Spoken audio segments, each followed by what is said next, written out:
Hello and welcome to another Let's Play of Eldfall Chronicles. This time, as you can see here, we will have another faction versus faction video. It is the Helion League against the Empire of Soga, who in the last versus video lost against the Sand Kingdoms.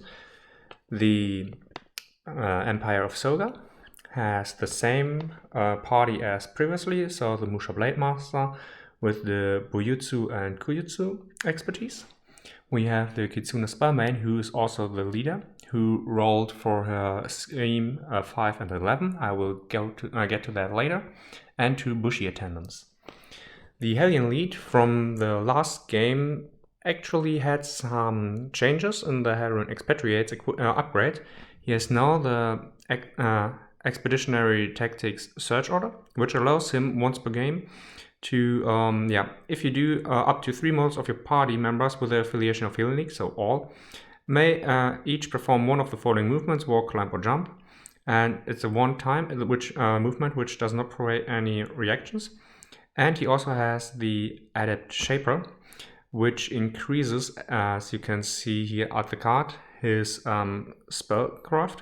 And since he only has the Art of Enchanting, he gets up to Art of Enchanting 2, which allows him to cast a Melting Touch, which gives him Ignore Armor, which he was sorely missing the last time. Then we have once again the Citadel Guard, who is equipped with the Hyperia Province, and once again the Flame Shaper, also equipped with the Companion of Helion. So with all of this, as I said, for the Empire of Soga, the Kitsune Spellmain is the leader, and for the Helion League, it will be the Helion Expatriate. I already made the rolls for the Helion Expatriate. For the Helion League, it will be a 4, which is the Watcher's Commander scheme, which gives 1 victory point up to 3 for each model at the end of the game, which is not incapacitated or dead, so maximum 3. Therefore, if all models survive the game, they will receive 3 additional points. And for the Empire of Soga, they have the Martial Warlord scheme, which is also a common scheme. And when this is revealed, when one model, incapacitates an enemy model with a cost more than the recruitment cost of that model, and this will give the faction 2 victory points. And the other option with 11 is Headhunter, and therefore the Empire of Soga would receive 1 additional victory point for each death blow they will perform during the game. They choose Headhunter the last time, so this time they will choose Martial Warlord. And the chance that the Bushi attendants, as the cheapest models here with, I think it's 12 recruitment points, 13 recruitment points, sorry. They just have to incapacitate one of the Helion League and they will receive the victory points. So with that said, the Kitsune Spellmain has a moral of 15, the Helion Expatriate has a moral of 16. Let's see who will be deciding which side and how the models are deployed. And then who gets to choose who starts the game in deployment. Starting with the Empire of Soga. 4 plus 15, we are at a 19. Helion League, 9 plus 16, 25. The Helion League is allowed to choose. As you can see here, I'm choosing a different terrain than usual.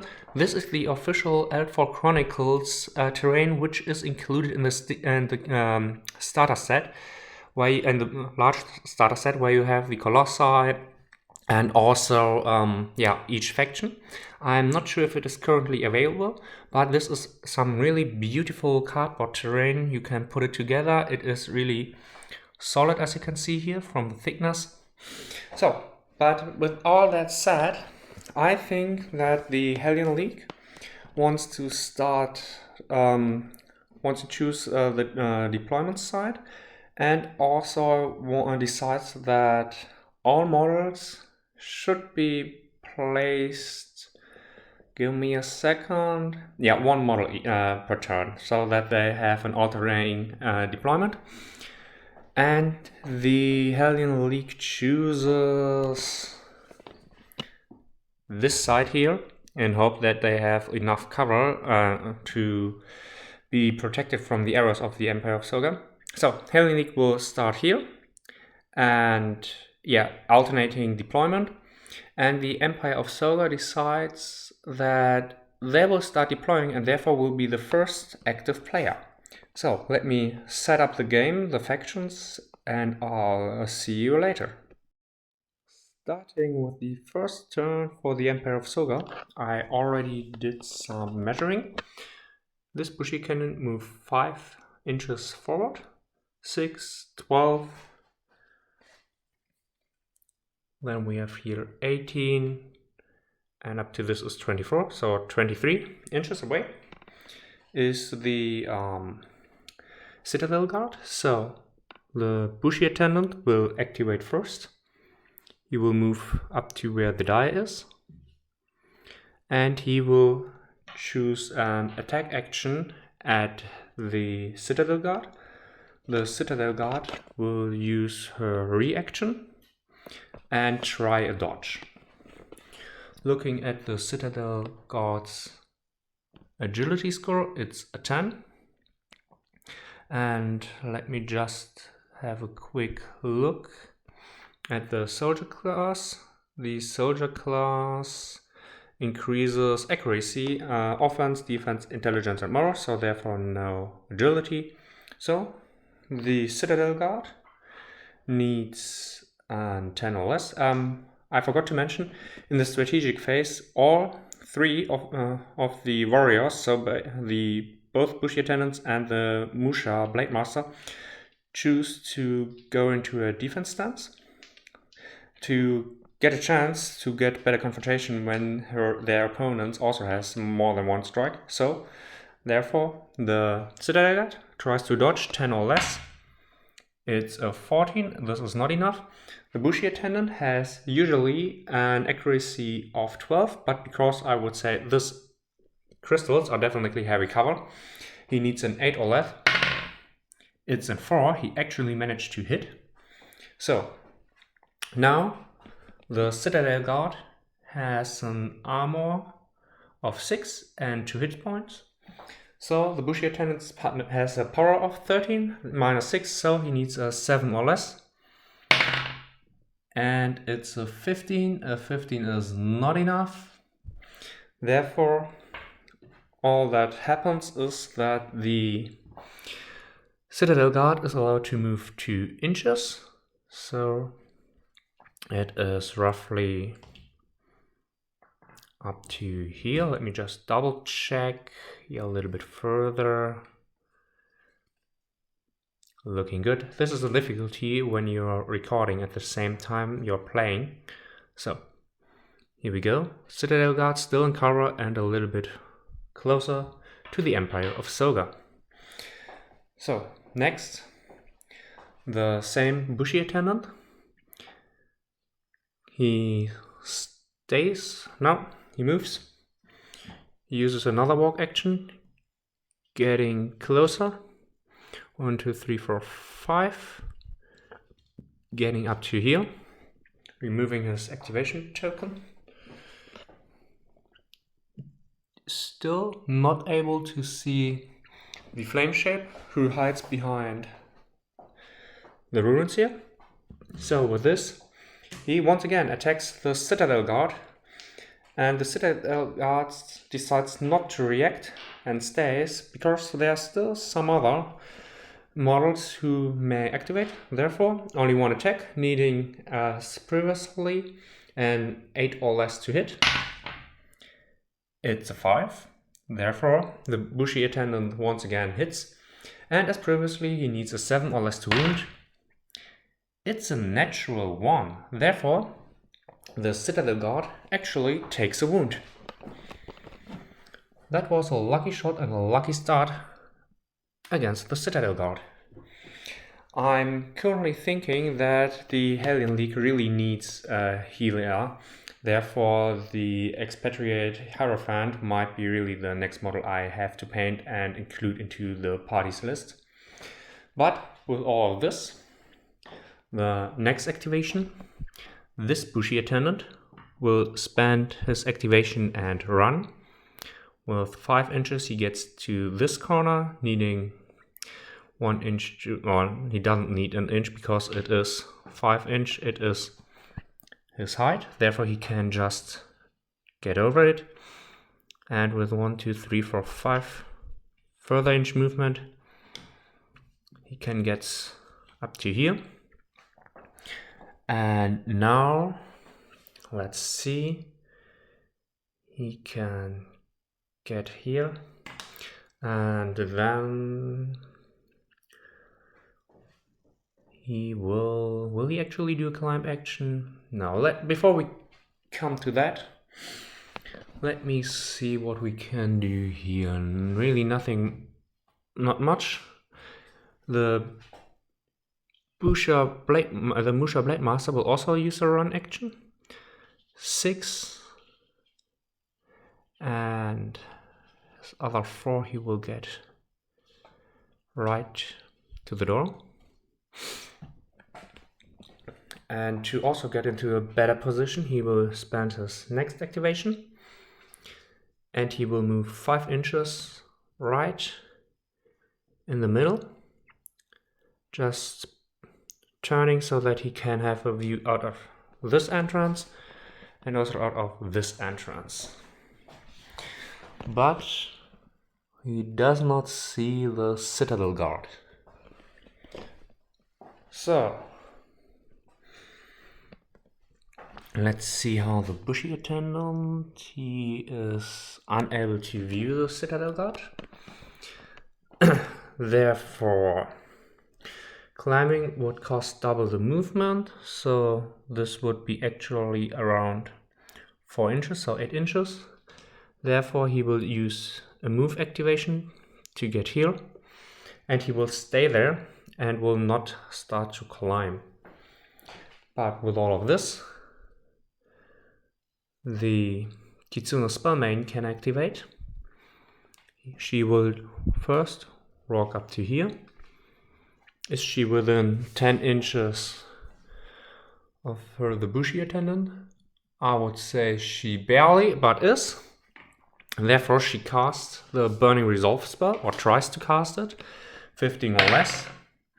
It's a 14, it is enough. The Bushy Attendant gets another activation, and he will immediately activate, once again, shoot at the Citadel Guard, who now will try to dodge. The Bushy Attendant misses. The Citadel Guard would have dodged, but since the Bushy Attendant misses, the wounded Citadel Guard spent her token and decides with her 2 inches to get into cover. And let's see if she managed to get out of her line of sight. Yeah, he can still see her behind the window. So once more, the Kitsune Spellmain moves a little bit closer. Once again tries to cast Burning Resolve. Again with a 14, it was successful.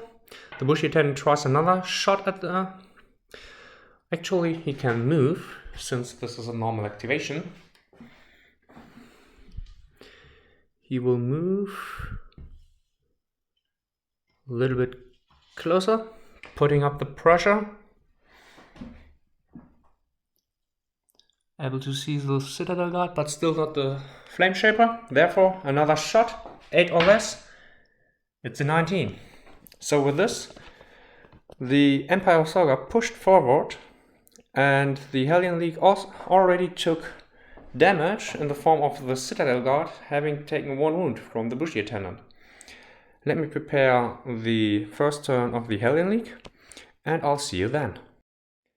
The first turn of the Helion League starts with the Helion Expatriate using the Expeditionary Tactics Search Order to allow each party member with the Helion affiliation to make a normal move without provoking reactions. So he will use it for himself with 5 inches to get out of cover and at least partially into the next cover again. Let's just check. I think he managed to dodge Yeah. He managed to dodge this bushy attendant.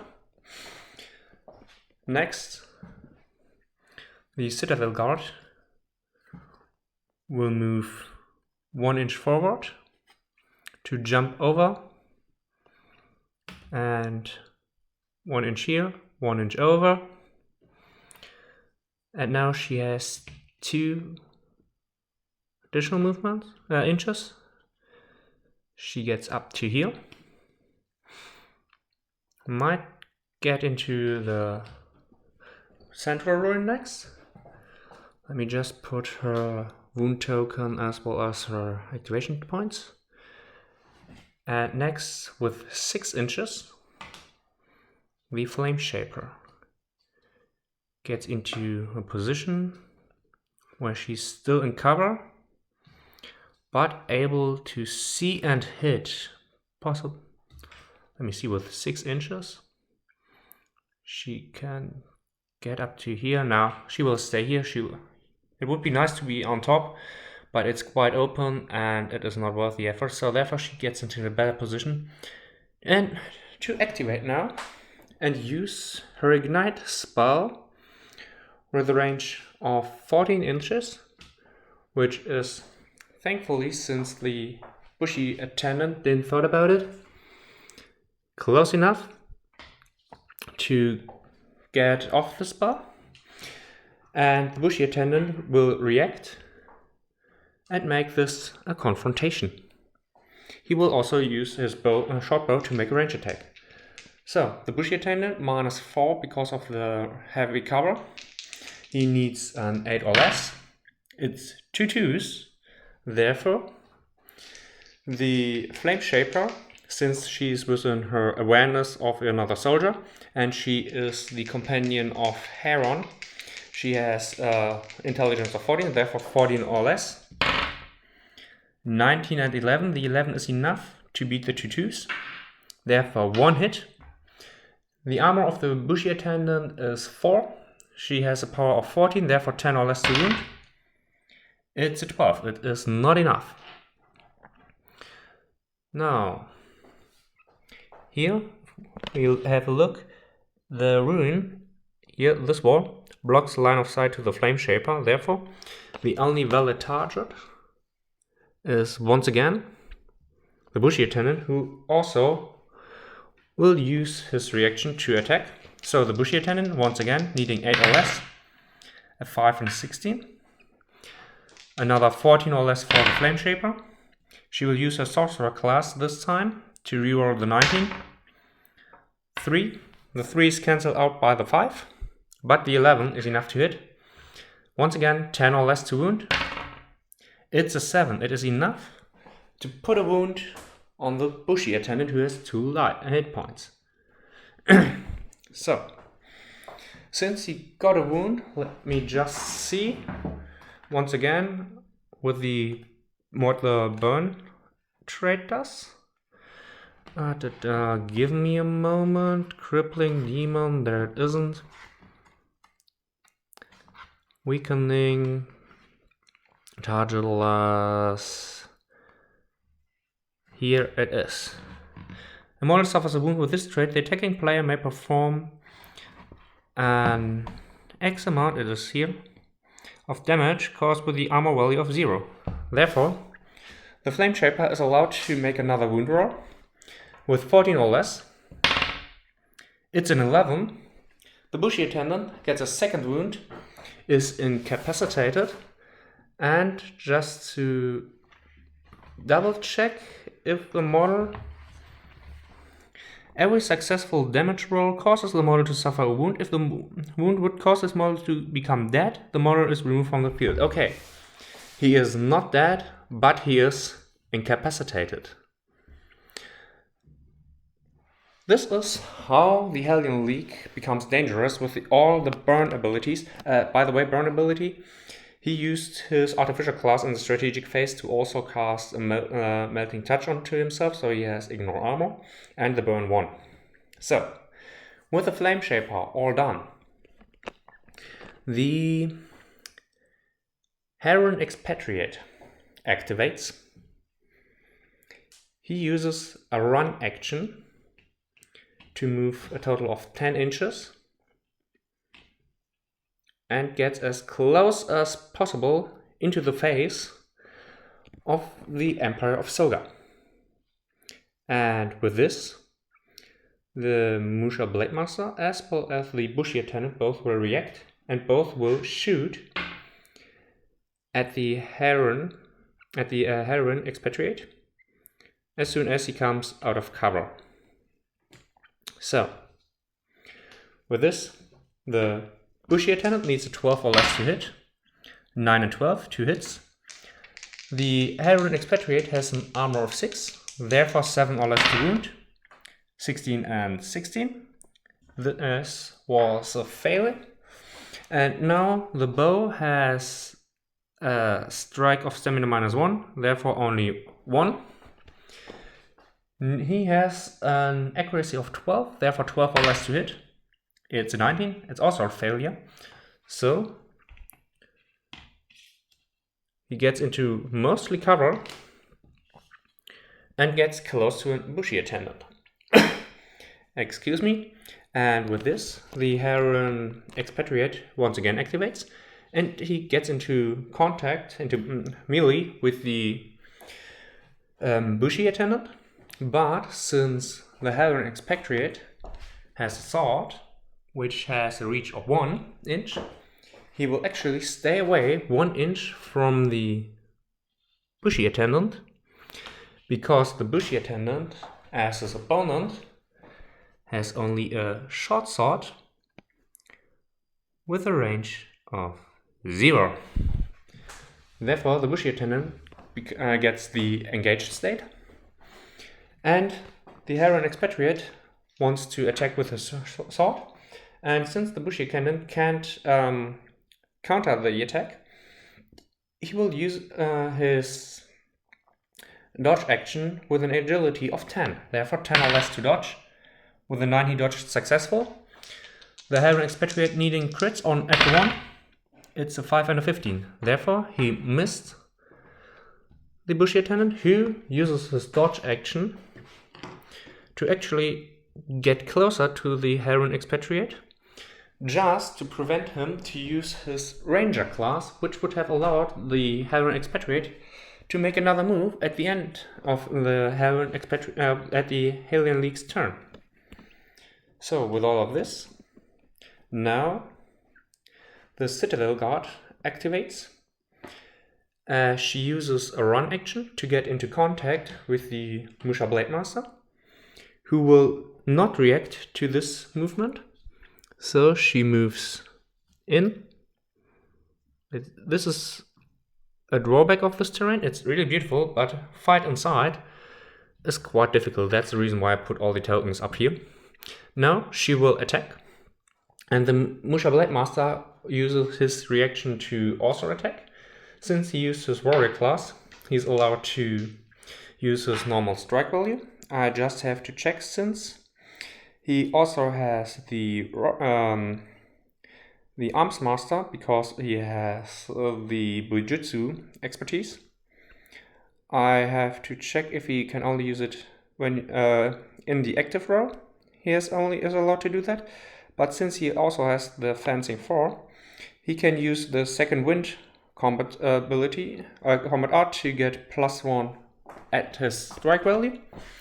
Let's see if the Citadel Guard has something to say about it. The Citadel Guard has the Fencing ability, and Fencing means that the enemy suffers a -3 penalty modifier in melee combat. Combined with the shield the Citadel Guard is wearing, and especially the Hyperion Province, she also provides another debuff, which means that, first of all, the Musha Blademaster has to make an agility check of 11 or less. With a 16 he failed it, therefore his strike value is reduced by 1 because of the Hyperion Province. And oh, I forgot that this upgrade also gives a -3 attack modifier to range attacks, therefore I should have kept that in mind. But the shield also provides another -3, therefore a -6 to hitting the Citadel Guard, and the Citadel Guard has, with her small bludgeon, has stamina -1 strikes, so she has 1 strike. Usually the Musha Blade Master would have 3, but because of Hyperia's province and his failed agility check, he has only 2. His defense is 12, -6, he needs 6 or less to hit the Citadel Guard. 12 and 14, not enough. The Citadel Guard has only an offense of 12, but 11. She's outside of her awareness, because her awareness is only 10. So therefore, no buff for because of the soldier class, she needs a 12 or less to hit. It's a 6. Therefore, she was able to hit the Musha Blade Master. The small bludgeon has a power of toughness +3, therefore 15, and has the armor piercing on stun rule. Stun is right now not relevant, but the armor piercing reduces the armor of 2 to 1, therefore 15 -1, 14 or less to wound. And it is a 14. Now the Musha Blade Master is allowed to make a toughness check because of the Berserker class, therefore 13 or less to ignore the wound. It's a 6 and the wound is ignored. So, with all this, the Helion League was able to incapacitate one of the Bushi attendants, and there are 2 melees going on, and I will prepare the Empire of Soga's next turn and let you join them. Okay, I just read about the shield again, and the shield does a lot. He not only gives a -3 to incoming melee attacks in front, but also a +3 against ranged attacks into the front.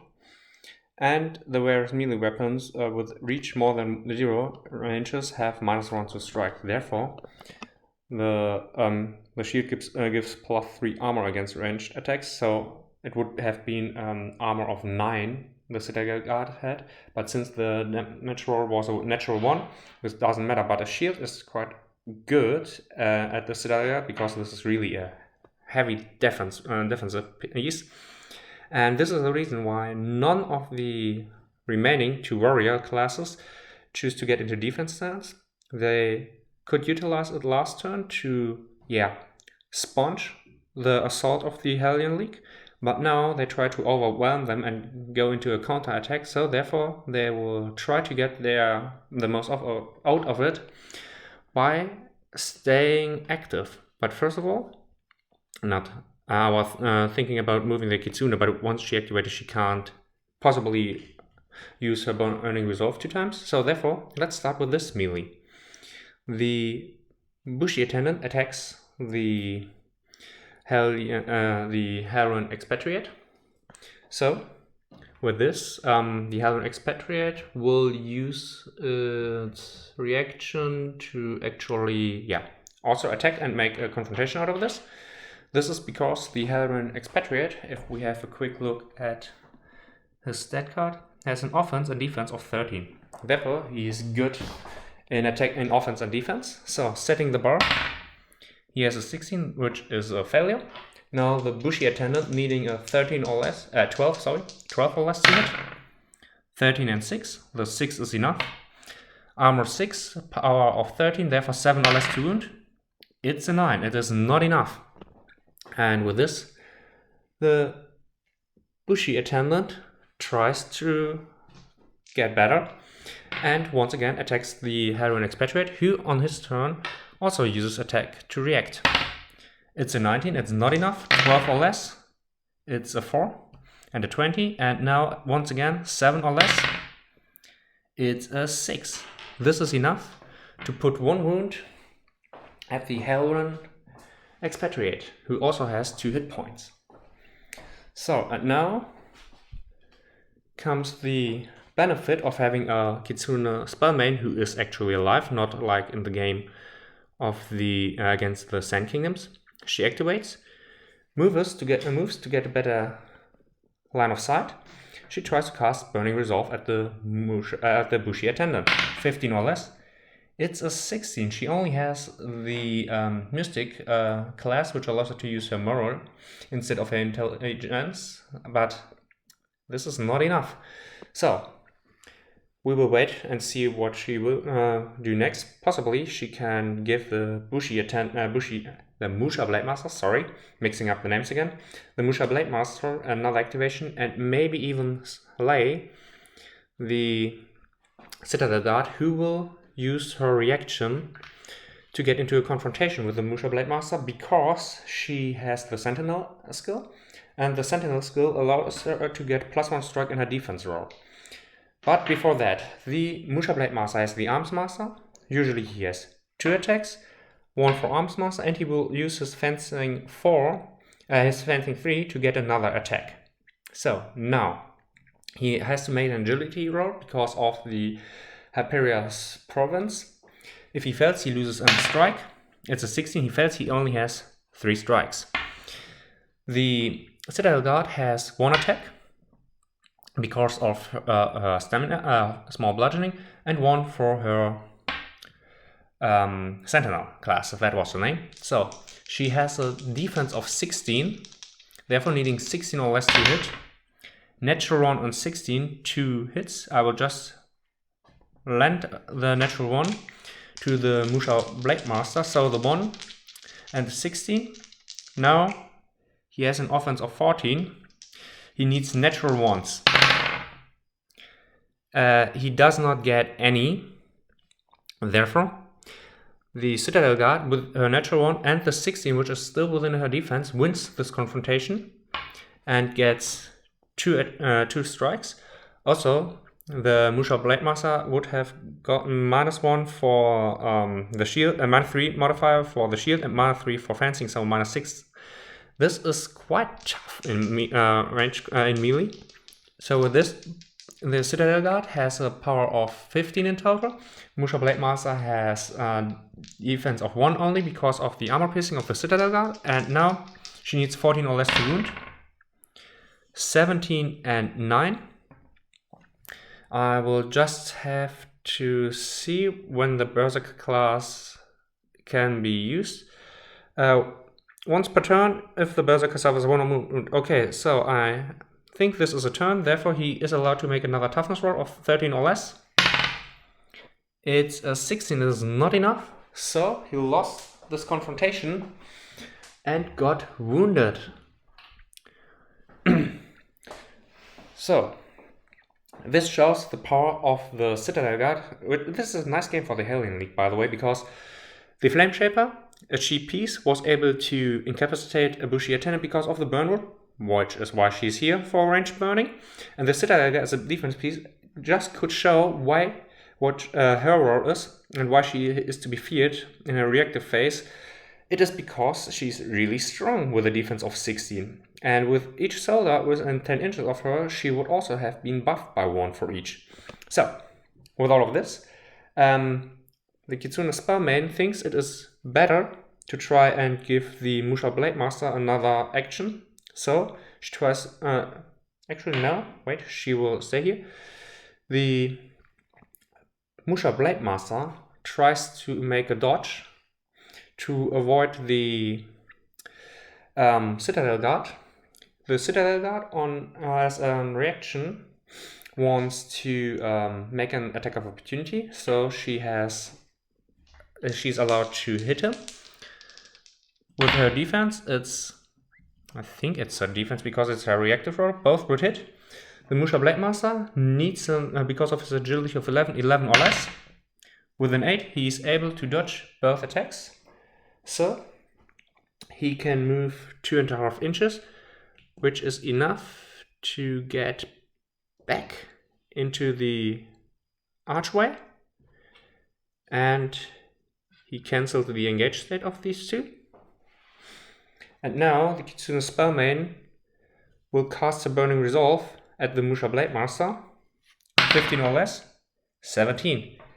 She is unable to cast her spell, the whole reason why she joined the faction actually. But now, this time I also learned that she's quite a good leader because her morale is still high with a 15. It's the lowest in the Empire of Soga faction. And with her intelligence of 14, she allows to draw 2 scheme cards and choose.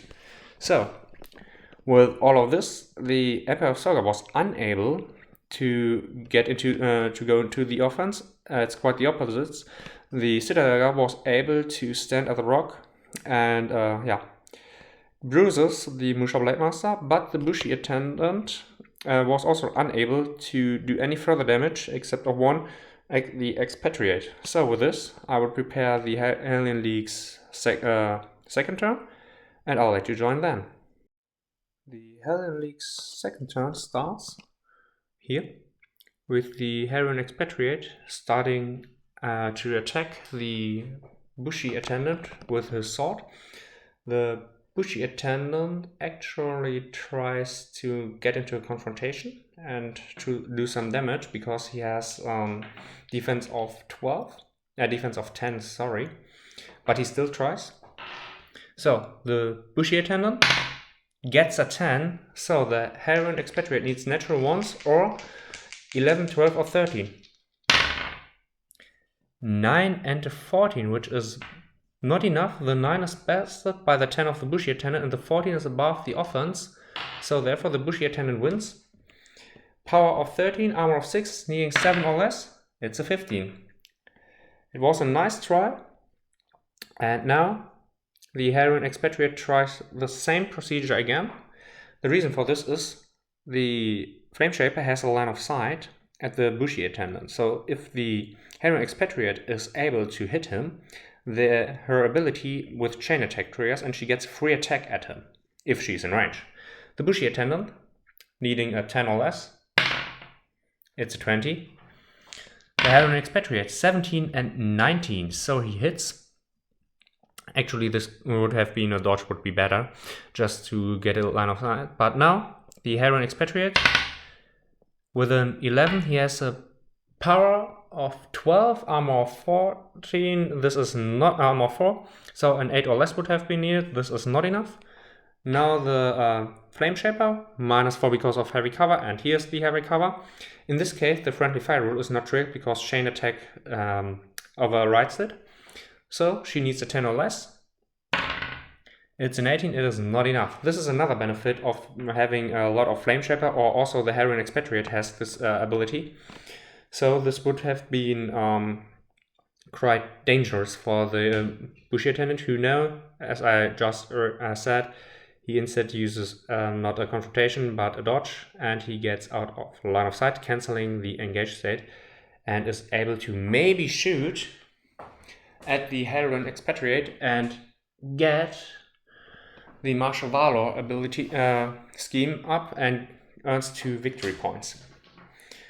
So now the Flameshaper wants to activate. With her target out of line of sight, she tries, or what is she tries? She moves 6 inches up to, actually no, she runs up to here. Come on. Here we go. Let's just see. From this position, she can see more or less both the Musha Blade Master and the Kitsune Spellmain. And let me just check with the ranges. 6, 12, yeah, 14, this is not enough, so she will use a run action. The Musha Blade Master will save his activation point because of the Citadel Guard. Or actually, wait a second, 6 inches from here. It makes more sense for her to move a little bit closer, not seeing the Kitsune Spellmain, but therefore being in range of the Musha Blade Master. The Citadel blocks currently the line of sight, therefore neither the Flameshaper can activate nor the Musha Blade Master can react. But now the Citadel Guard will walk and activate. She will walk into contact with the Musha Blade Master. The Musha Blade Master will try to use his dodge to avoid her, because now she will be within 10 inches of the Flame Shaper. Therefore, she will have an offense of 13, and he only has a dodge of 11. But actually, now he will gamble and try the dodge. The reason for this is to get into cover and avoid the chain attack of the Flame Shaper. So, the Citadel Guard has only one attack because it's her offense, needing 13 or less, hitting with a 6. No, dodge 11 or less. It's a 13, it's not enough. So, first of all, once again, 14 or less to wound. It's a 10. Toughness check because of the Berserker class. It's a 12, it's enough to ignore the wound. Now, the Flame Shaper within 14 inches can make a chain attack. 14 or less. A 7 hits. Armor 2, therefore 12 or less to wound. It's a 12. This causes the Musha Blade Master to become incapacitated because of the chain attack of the Flame Shaper. And this is actually how I believe the Flame Shaper is intended to function. Getting a lot of chain attacks, including the burn. Also, since she wounded him with a normal, now the burn comes.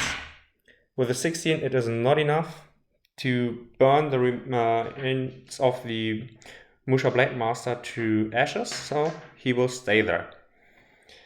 Okay.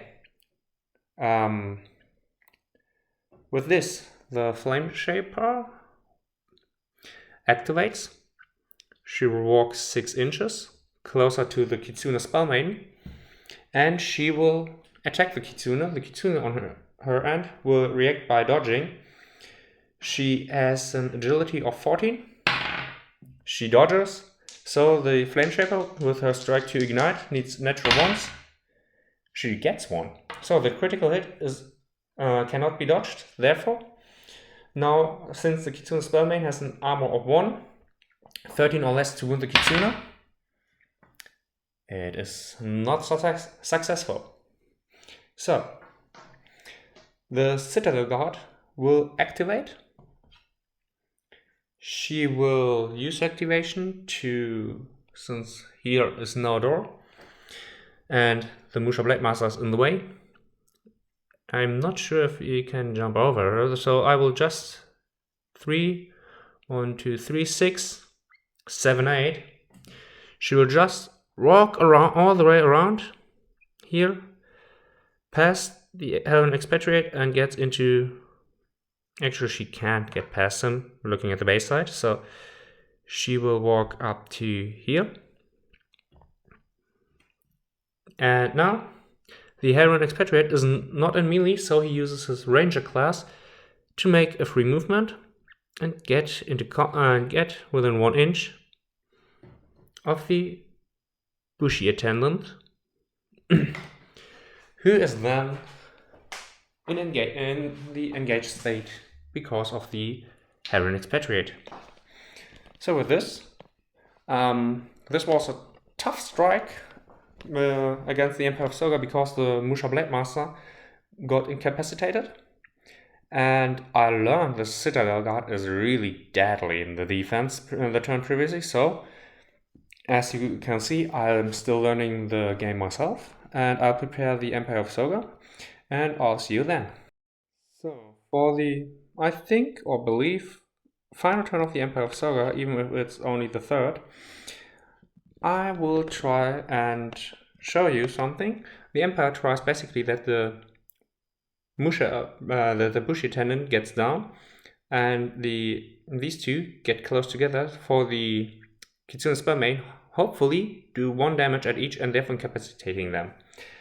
But to do this one, the Bushy Attendant needs to go down previously, or at least out of line of get away.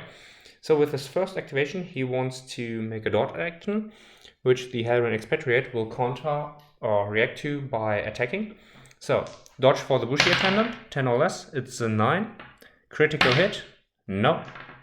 So, the Musha Blade Master, is the Bushy Attendant, goes 2.5 inches back, cancelling the engaged state, And now let me just see about the range. The Kitsune spell main, you won't believe it, but she actually has an offense spell. It's the spell Flare, which also has the Flame Shaper. It has Sweep 2, so everything around her is hit with Burn 2 if she's able to do so, and it has a reach of 3 inches. So this would be 6 inches, so definitely in range. I just have to position her in such a way that she will not accidentally hit her teammate. So she will use walk action, which will cause reaction of the Flame Shaper who will attack her.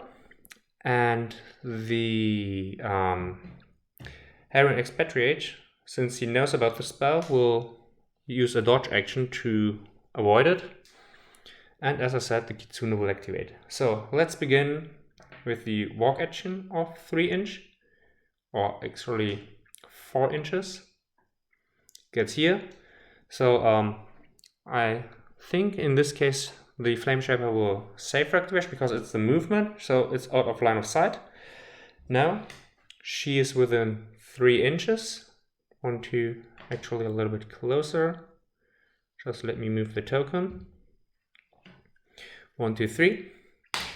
Now she has to make a spell check with against 15, which she did so great this game. It's a 9. So the Bushy Attendant is not within 3 inches. Now the Helion Expatriate needs a 10 or less to dodge. It's a 3, he dodges. It's one automatic hit against the Musha Blade Master, who is actually not wounded because the intelligence is 14 and he has an armor of 2, therefore it is only a 12 or less needed, so it did nothing. But the Helion Expatriate is allowed to move 2.5 inches, which he uses to dodge closer toward the Bushy Attendant. So what I just recalled is that the Citadel Guard is actually immune against sorcery, so she is immune against the Flare spell, which basically neuters the Kitsune spell main, which is the reason why the Bushy Attendant walks. He walks a little bit back and shoots at the Citadel Guard. The Citadel Guard in return will use the activation to dodge. So because he has the Hyperia Province and a shield, I will just see she has +3 armor against range attack and -3 attack modifier at range attacks in her front arc, and since she's vigilant, she has no back arc, so the Bushy Attendant has 2 strikes, and instead of a 12 or less, because of his accuracy, he needs a 9 or less because of the Hyperia Province. 9 or less, it's a 5 and a 20, the 5 hits. Armor 9 against a range attack, and he has a power of 13, therefore 4 or less to wound. It's a natural 1. This was what I was hoping for the Bushy Attendant, which incapacitates the Citadel Guard, and the Martial Warlord scheme is revealed. Therefore, the Bushy Attendant has earned the Empire of Soga 2 victory points. So, with this done, actually here, the Flame Shaper is also able to react. Because the Bushy Attendant just walked into her line of sight, she will attack with the Ignite, 14 or less. It's a 9, this is enough. Now armor 4, power is only 12, because there's no other soldier who's not incapacitated. And she only has an intelligence of 12 originally, therefore 8 or less to wound. It's a 4. This might have been a suicide tactic, but he gets a wound, and now she's allowed to make another roll of 12 or less because the armor is ignored for the burn 1. It's a 6. This is enough to incapacitate the second Bushi attendant. I do not have any further incapacitated marker, therefore I will just use the broken shield one. I don't know out of the head for what it stands.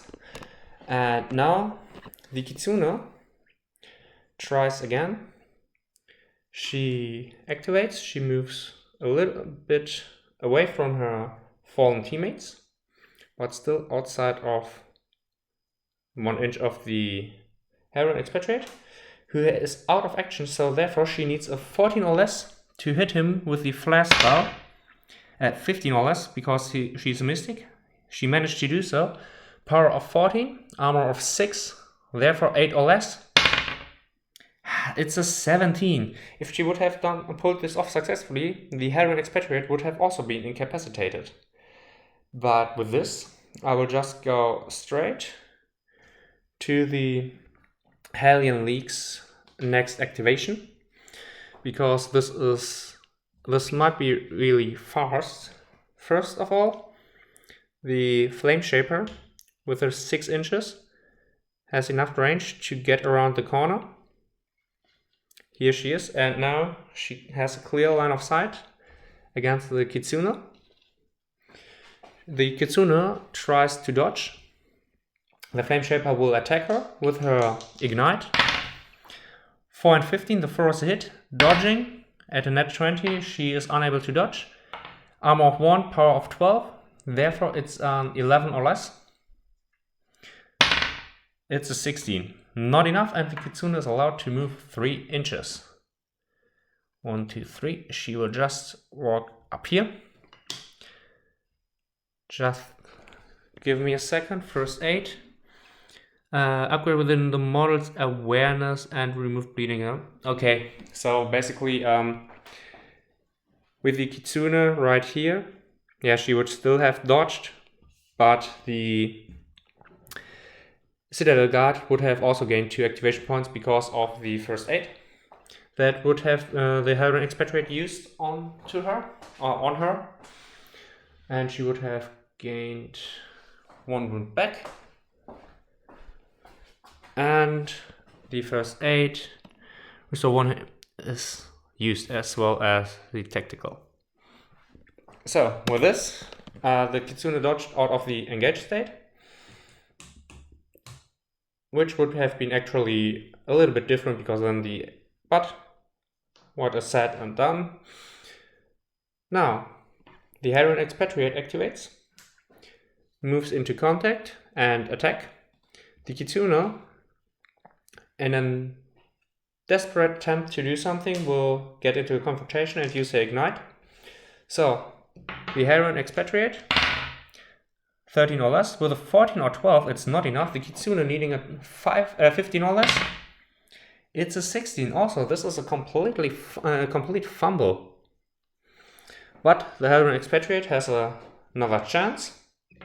13 or less in his second activation. 2 17s. Absolutely not enough. To make it quite sure, the Flame Shaper will move or run up to this position. And now the returned Citadel will spend both of her activations and try to hit the Kitsune, who is unable to react. Therefore, attack 1. Since another soldier is within 10 inches, she has an offense of 13. 20 misses. Another attempt. 2 natural 20s. The Kitsune is still alive. So, let me just begin with the Kitsune. The Kitsune tries to use the flash spell. Yeah, she tries to use the flash spell. And against the Helion expatriate, because he is worse at it. But this triggers the protector ability of the Citadel Guard, who is allowed to move half his speed next to the ally, and if she gets into contact, which is the case, she will become the new target. So this is what I wanted to show you in this game also, and why the Citadel Guard is such a monster in her reaction. So now the Kitsune needs a 15 or less in this confrontation. With a 5 it's quite good. But The Citadel God has one attack because of a bludgeon, and she has another because of a protector or sentinel class. And since she's within 10 inches of another soldier, her defense of 16 is buffed to 17. 7 and 4, both is enough to cancel out the spell of the Kitsune. Power of 15, armor of 1, 14 or less. 114, 116, it's enough, the Kitsune is wounded. And the Helion League wins this game. Because 1, 2, 3, 4 models are incapacitated. It's enough damage done that the more expensive model, the Kitsune, has a cost of 16 and the Blade Master is above 20. So looking here, 1, 2 for the Bushis, 16 is also not enough, so 3, 6, the leader, 6, 7, and again 3 because she had chosen the Virtuous Commander, or the Helion Expatriate had chosen the Virtuous Commander, so it's 10 points for the Helion League and 2 points for the Empire of Soga because of this Bushi attendant who managed to temporarily incapacitate the Citadel Guard. Let me just clean up the dust and I will get into the retrospective of this game. Let's recapitulate the game. Did I have fun with the game? Absolutely. Did I learn a lot? Also, absolutely. I learned that the Citadel Guard here is a monster in her reactive role. You don't want to touch her and you want to stay as far away from her as possible. With a defense of 16, she's above a lot of offense capabilities of other models, which means that they often need a critical hit to even hit her. With Hyperion Provenance, she provides a -3 modifier in ranged and melee attacks. She's immune because of her resistance to against sorcery and enchantment. So, with this, neutering, for example, the Kitsune Spellmain, or basically the whole Sand Kingdoms in the faction formation you saw. So basically, she is absolutely devastating in reactive role. She's slow, and in her offense role, not as dangerous as in her reactive role. The Spell Shaper here, she could really shine in this game. She could use her burn ability to, in one shot, more or less, a Bushi attendant. Her chain attack was the reason the second Bushi attendant got down, or no, not the Bushi attendant. I think the Busha Swordmaster was it. But one way or another, she could show off her soldier class, she could show off her chain attack gimmick, and the Helion Expatriate, still my most favorite model of the whole Eldfall Chronicle range, was able to use his artificial class. He was able to use all 3 of his new upgrades. Okay, not all 3 new upgrades, but both of his new upgrades. The Spell Shaper, which allowed him to get Molten Touch, which really threatened the Empire of Soga high armor pieces, basically the Bushi attendants with their armor of 4. He was able to use his Ranger class to get a free movement to get at the start of the game from one cover to another, or basically this was his upgrade, but his Ranger class allowed him to one time to get into contact with the Bushi attendant once he dodged away. So really mobile piece, and with his offense and defense of 13 he can fulfill both roles. But I think that still the Bushi attendants with their offense 12 and defense of 10 are still a little bit better simply because of their warrior class, which allows them to have 2 strikes on the defense roll, which is really awesome, especially if they are able to use their short bows and to shoot instead of having to rely on their worse defense stat. I also really like the Kitsune Spellmain as a leader in case you do not have real leader who has stratagems like the clan champion, because of her mixture of intelligence 14 and the moral of 15. As a comparison, the clan champion has intelligence of 13 and a moral of 17, so he also draws 2 cards, And as I said, he's a real leader because he has stratagems. This is what I classify as a real leader, which is the Kitsune Spellmaiden is lacking. In this game, the Musha Blade Master, I think, underperformed because of misplays on my end. As I said, during the game, I'm still learning, and I really underestimated and forgot a lot of rules for the Citadel Guard. And yeah, the next time the Musha Blade Master will face a Citadel Guard, he will not try to attack her. He will just straight away dodge away from her and shoot her as good as possible. It is with -3 because of the Hyperia province and the +3 and armor 9 in total because of the shield. So, really have to think about how to knock out a Citadel Guard, especially with the current Sand faction, Sand Kingdoms faction, our party I am playing. So, with all of this said, I still think that Open Hostility is a fun game, is a fun scenario. And this time, because of a better scheme, the Empire of Soga was also able to score 2 victory points, which is 2 more than in the last game against the Sand Kingdom. Sadly, their opponent still managed to get 10 victory points, but there were occasions in this game where I really thought that the Helion League was in trouble and not the Empire of Soga. So, as I said previously, a really nice game, Eldfall Chronicles. Well done, Free Company. It's still my most favorite wargame, and I hope I see you next time. Bye.